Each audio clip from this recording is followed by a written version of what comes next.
Hello and welcome back to Newsroom Nigeria. This is where we give you hot, fresh, and sizzling news all day long. If this is your first time here, you have not subscribed to this channel, what are you doing? Please go ahead and subscribe, like this video, also leave your opinions in the comment section below. Like this video, it's very important. That way you're showing support to this channel, encouraging us to do more. And also, YouTube will be able to recommend this video to other YouTube viewers all around the world. In 1994, Dr. Beko Ramsom Kuti, the chairman of a Campaign for Democracy, CD, traveled to India to attend the meeting of a Commonwealth Human Rights Initiative. At the material time, he was the only African member of the international body.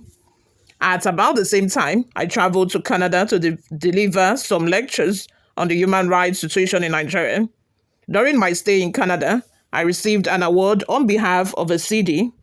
Upon our return to Nigeria on January 14, 1995, both of us were arrested and kept at the Nigerian Immigration Service guest house at Ikoyi, Lagos State. A combined team of State Security Service, Nigeria Intelligence Agency, and Nigeria Immigration Service personnel interrogated us. We were accused of traveling out of Nigeria illegally as we did not pass through any of the official routes. It was further stated that we ought to have obtained security clearance since we were aware that our names were on the watch list compiled by the security forces. I pointed out to the interrogators that the so-called watch list was discriminatory and illegal. I referred to the case of Shugaba versus Minister of Interior, wherein the Court of Appeal had ruled that a Nigerian citizen has the rights of egress and ingress. At that stage, we were asked to produce and submit our passports. We flatly turned down the request on the ground that they were likely to be confiscated to prevent us from further exercising our fundamental rights to freedom of movement guaranteed by Article 12 of the African Charter on Human and People Rights, Ratification and Enforcement Act. Indeed, we informed our interrogators that the passports were kept in the house of a comrade in Cotonou, Benin Republic, which was our adopted route for traveling out of Nigeria. Our interrogators said that they had confirmed from the airport, seaport, and land border that we did not present our passports to immigration officers for stamping. We replied that on a daily basis, over 1 million Nigerian people travel in and out of Nigeria without stamping their passports in the artificial borders created by the British and French colonialists, which are maintained by the neo-colonialists in power in the member states of the Economic Community of West African States, ECOWAS.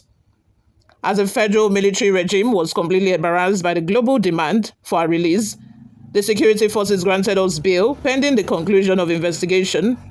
Our lawyer, Chief Gani Fawemi, stood surety for us and we were released to him. Even though we were detained for a week, we were not charged for the alleged offense of illegal traveling out of Nigeria. For the obtained time, the attention of the Senate and the security forces ought to be drawn to the case of a Speaker, Bauchi State House of Assembly versus Honorable Rafkatu Dana, 2017. The respondent was the only woman in the House of Assembly of 31 members. She was suspended indefinitely for criticizing the relocation of the Tafawa Balewa local government area. As far as the House members were concerned, her speech was considered derogatory. In setting aside her indefinite suspension from the House, the Bauchi Chief Judge held that her suspension beyond 14 days was illegal and uncomfortable, but the Court of Appeal declared that the House lacks the vice to subject her to any form of suspension from the House, as it was a denial of the rights of the people of her Bogoro constituency to be represented in the government. In the leading judgment of a Court of Appeal, JCA held inter alia that the act of appellant violated Articles 8 and 9 of the African Charter on Human and People's Rights, which guarantee the respondent's fundamental rights to freedom of conscience, the right to receive and disseminate information, and to express opinions within the ambit of the law. Not even the military would have behaved in this dastardly manner. This is a flagrant abuse of constitutional powers vested in the Speaker and members of the Bauchi State House of Assembly, which no right-thinking members of a society ought to tolerate. Finally, it is public knowledge that the Senate President Godswill Akpabio had accused Senator Natasha Akpoti-Uduaghan of embarrassing the government and the people of the Federal Republic of Nigeria by reporting a suspension by the Senate to the Inter-Parliamentary Union. Contrary to the John Dye's views of a Senate leader, it is the official probe of the circumstances of her trip by security forces that will expose Nigeria to needless embarrassment and undeserved ridicule. Therefore, the SSS and NIA may study the report of investigation of illegal traveling by the Sani Abacha military junta before embarking on the futile attempt to probe Senator Natasha Akpoti-Uduaghan for having the temerity to externalize the internal affair of the Senate. In fact, the probe will particularly embarrass some top officials of the Bola Tinubu administration who were once accused of traveling out of Nigeria to embarrass the junta military junta. Very in-depth and apt, because I don't know if the federal government is going to pursue this, but Natasha Akpoti has already alleged that there's a planned arrest warrant out for her immediately she gets back into the country.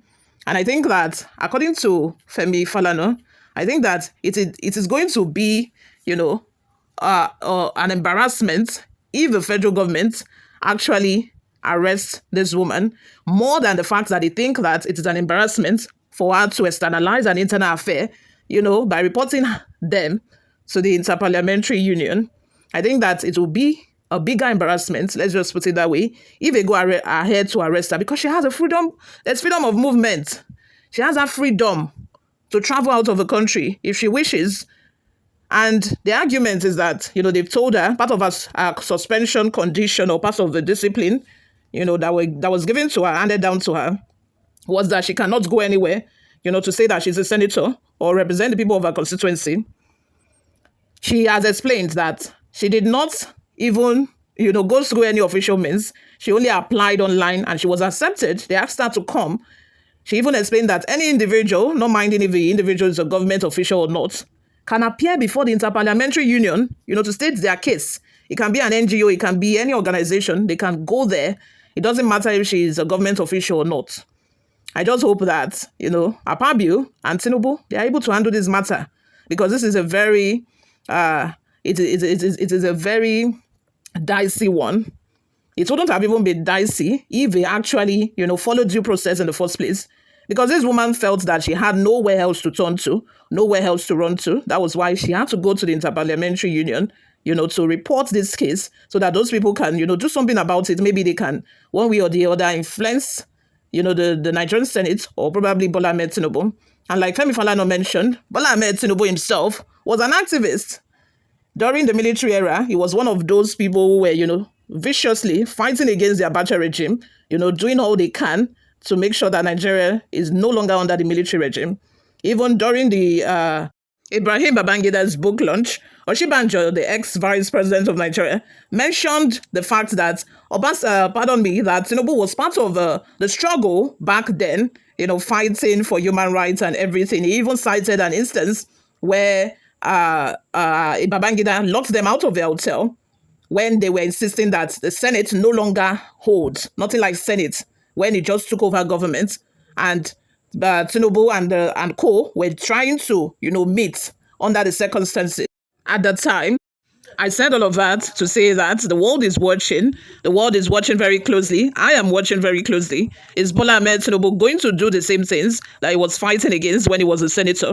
We'll get to find that out very soon. Before we go, guys, if this is your first time here, you have not subscribed to this channel, please subscribe, like this video, guys. I'll see you all in my next video. Bye for now.